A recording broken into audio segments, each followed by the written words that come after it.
Okay, you guys, so this video was filmed back in March, so it has been a while. I just wanted to let you guys know that the only reason it took me so long to upload this video is simply because stuff just kept happening in between when I wanted to upload this video and now, but I am deciding to re-edit this video. The only difference is, yeah, I don't have a microphone, so it may sound much different. But yeah, I hope you guys enjoy, and I'm sorry for uploading this way long time after originally it was filmed. For those of you who don't know me, I'm Cherish, and for those of you that do know me, welcome back. So today is going to be a sit-down video. Not that most of my videos aren't sit-down videos, but this one is going to be a story time. I did touch previously in a couple of my videos that I was going to talk about this subject. I have a video that came out, I want to say the beginning of this year, talking about what happened on Halloween. Like I said in the beginning of this year, when I had my new changes video talking about being in this room, I did touch very briefly on the subject that I was going to discuss what's been happening with my grandma. And I did say, yeah, she's okay, because she is. The beginning of this year started off kind of rocky. I don't exactly know if I want to say dates specifically. We'll do some off the top of my head ones. I was going to have my notes here, but I decided to just do this from memory and go by event to event and try and talk to you guys about each date as I remember what it was. Beginning of this year, as most of you know, my grandma moved into her space, and that freed up this space for me and my lovely little assistant over there, Sarabi, to be in the room. I want to say the second week of January. The morning started off kind of weird, just because my grandma was sleeping a lot. She does that a lot more often than normal. When she has a bad night of sleep, finds 12 excuses to blame it on. She spends a lot more of the day sleeping. Now, because of Halloween, I was a little more concerned in the back of my mind. Not anything that, upward I was really, really worried about. But in the back of my mind, I was slightly concerned that she was sleeping so much. I was a little slightly concerned, but nothing really serious seemed to be happening. When I went out to give her lunch, she was slightly sleeping. She did wake up, and she ate her lunch, and she seemed okay. After lunchtime, I work on doing my dishes. Normally, I don't know if I talked about this before, but normally at night, I always did my dishes after dinner time and stuff like that. That's normally what I got to do.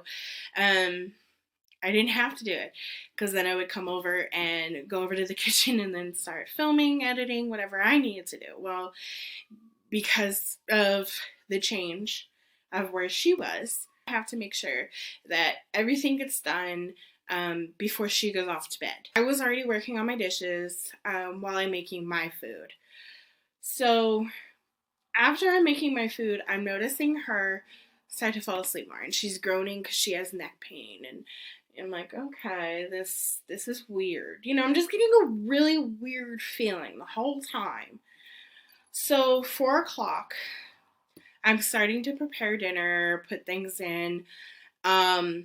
Normally, and I know it sounds mean, but it is what it is. Normally, when she's falling asleep, you will drop something or make a noise and she'll wake up and then keep going and not fall asleep. When I dropped something in the kitchen, a knife into the water, she sat up and kind of was like there, and I was like, okay. But she still was really tired. When it came to making and serving dinner, she was asleep, and I'm out. I dropped something. She didn't wake up. Immediately, fear went into me. Now, if you guys remember what I said in Halloween happened, she went down, became unresponsive. So I was really, really concerned. My mom hadn't been feeling well. She had, her hypoglycemia kicked in. She had a sugar low, so she was napping at the time. I went to go get her because I was very, very concerned. And I said, I think you need to go out there and see if she's okay. I'm very, very concerned. I'm thinking Halloween is happening. And I'm just really, really worried.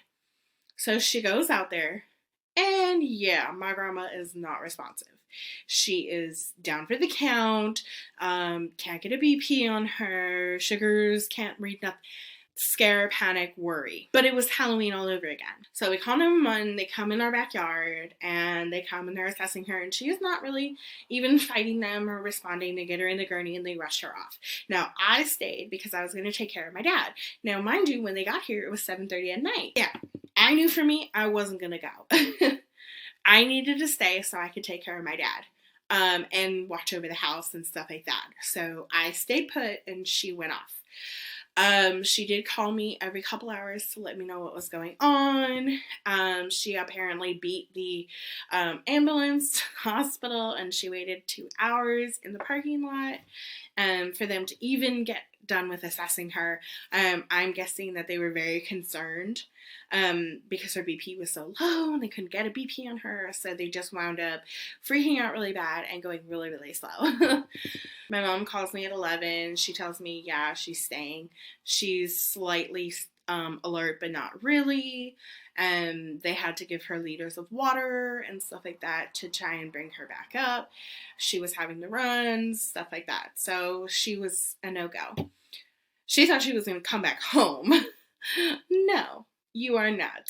You are staying there. We knew that. Like right away, we knew that. My mom calls me about 2 in the morning, and she tells me, you know, they're still going to be dealing with her and keeping her and whatever. So about 3:30, almost 4 in the morning, my mom tells me, hey, I'm on my way home. I was so concerned because, you know, I obviously kept my dad away because my dad was very concerned. I did tell him, though, at like 12 o'clock or 1 o'clock, I told him, look, you want to stay awake, that's fine, but I want you to lay down. If you fall asleep, she's gonna fall off. Poor little dear, she's gonna fall off her tower. I told him, you know, just lay down. I want you to get some sleep. You can stay awake, but I want you to lay down. I came and chilled in here with her and trying to get my mind off of everything. I knew things were gonna be okay because she went through this. Anyways, it turned out that she was in septic shock. She had on her foot, on the top of her foot, she had a wound on her foot. She thought it was just a bruise. Well, it wasn't a bruise, it was an actual wound. And because she hadn't said anything about her actual wound, it just kept getting worse and worse and worse, to the point where she went into septic shock. Now, if a lot of you remember when I said in Halloween, she was in hypovolemic shock. This time she was in septic shock, which meant her wound went septic and caused more of a problem for her. Not good. She also had a wound in between her 2 toes. So yeah, it wasn't good. And she obviously, or not obviously, apparently had a wound above her booty. She had a wound on her butt, which wasn't good either. And her foot was overly swollen. So yeah, she was definitely staying in the hospital for some time. She spent the first 2 days just sleeping. We came to visit her. She would be sleeping. She was out. She was in ICU for 3 days. And on the 4th day, they moved her down to, I guess they called it outpatient, which meant she should be going home soon. She still had a wound that they weren't even really assessing. They were just concerned about her blood sugar. They were concerned about her BP. That was about all they were really concerned about, it seemed. They didn't even think about the wound as a problem. Anyways, the 5th day came. By now, it was the 25th when she did get to come home. We were concerned about her coming home because she still was not 100%. She still had the runs. She still wasn't, you know, where we would have preferred her to be. So my mom kept tentative care on her. Basically didn't want her getting up, walking on her foot, stuff like that. So she had to spend the first 2 days, you know, mostly in her bed, to heal and stuff like that. My mom spent 2 days trying to clean her up. And then she would get up in the wheelchair. On the 2nd day she was home, particularly, she was going to bed. and she was changing her socks, and she fell out of her wheelchair and fell under her wheelchair. So wheelchair was here, basically over top of, so these are the wheels. It was basically over top of her, and she was under it. My mom went out to check on her to see what she was doing and found that she was on the floor and the wheelchair was over top of her. She was okay. My mom scooped her up, put her back into bed. The next day, my mom rushed her to urgent care just to make sure everything was okay. It didn't turn out she was okay. She was getting progressively worse. After about a week of taking care of her, trying to make sure that she didn't hurt herself worse and stuff like that, she was still having the runs. It wasn't good.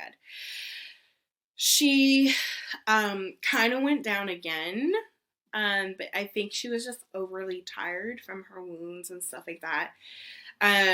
She did go back to the hospital that night, and she did spend one night in the hospital. The next day, my mom said, no, you guys need to put her in rehab. She needs to go to a rehab facility. The facility was a technically nice facility. Her prescription was written out for 20 days of rehab in the facility. So 20 days from February 3rd. While she was there, the first week she was there, she still had the run. A very bad case of it. They did not pay attention to the fact that we said diabetic. Also had an ulcer. That's what they call it, an ulcer on her foot. The one in her back was healing. But she did have an ulcer, and she's diabetic. She also has an issue with sodium and calcium. They did not listen to these things. So the first week she got, cocoa and stuff like that she shouldn't have had. Milk every single day, 3 times a day. Not a whole lot of water. And that's really bad for somebody who has a sugar issue, a sodium issue, and a calcium issue.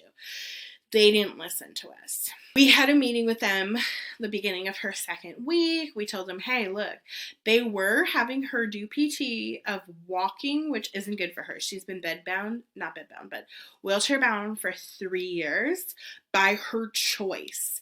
But he wanted to make it sound like it was us, like it was our fault that she couldn't walk and wasn't walking. No, it was her choice. The first 6 months that she was living with us, she was walking when she wanted to.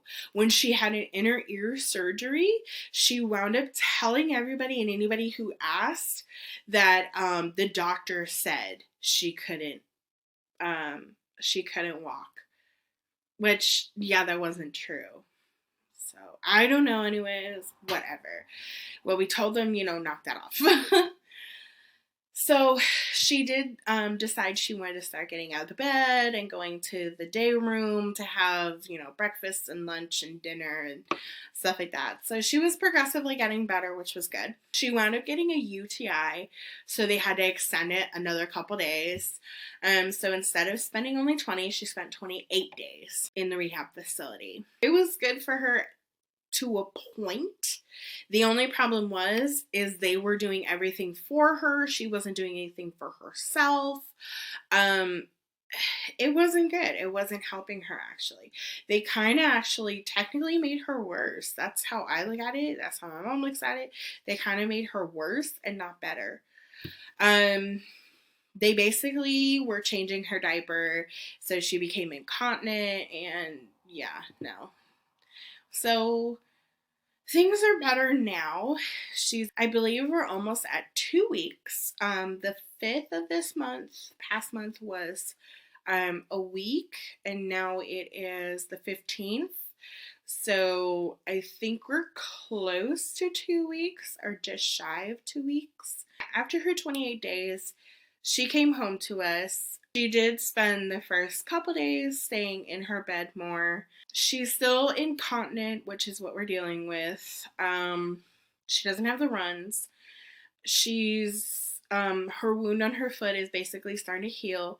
She's supposed to be getting PT pretty soon to try and help her get up out of the bed more, because now she waits till my mom comes out to her to get up out of the bed. She doesn't get up by herself. We are afraid that she could fall.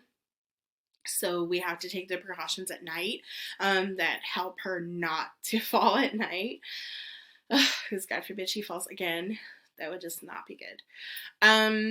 So yeah, she's very blessed, very lucky, that most things could take people out. Septic shock could take people out and kill people, and the hypovolemic shock can kill people, and she's been lucky twice.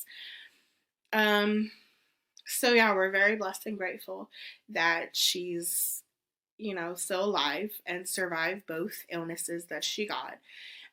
We just need her to get stronger in the sense of, um, the fact that they basically handicapped her, by doing everything for her and not giving her the option and the ability to do things herself, which is why she went in there.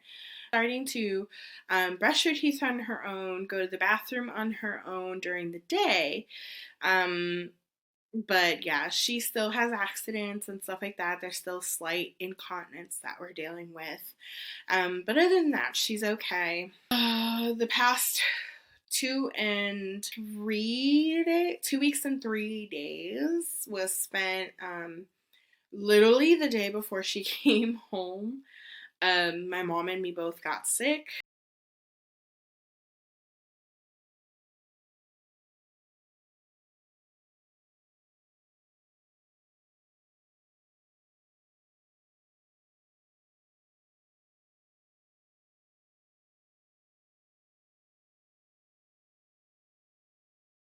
After a week, it literally just like came down hard on me, and now I got an upper respiratory infection that I am finally over for the most part. I still have like little bits of hanging coughs every now and again.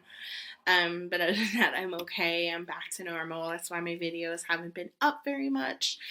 Just because I've been sick and not in the mood for anything social media wise, YouTube wise, anything like that. But I am getting better. So there's that. And my grandma's starting to get better. So I figured you guys needed this story time, but like I told you guys in the What Happened on Halloween video, I wait till things are basically done. I don't want to talk about a situation while it's happening. I wait till things basically subside or resolve themselves or get, for the most part better, then I want to talk about them. I know most people probably in the moment want to talk about things, and that's okay if you do. I know most people want to hear about things when they're in the moment. But I am the type of person that wants to wait till basically things are over or basically getting better before I even talk about what's going on. That's just a personal preference of mine. I don't know if anybody else is like that, but that's just me. So yeah, I thought I would share with you guys this story time. You can also find me on any of my social medias. It's Cherish everywhere. The links will be in the description box down below for you guys. So yeah, I'll see you guys in my next video.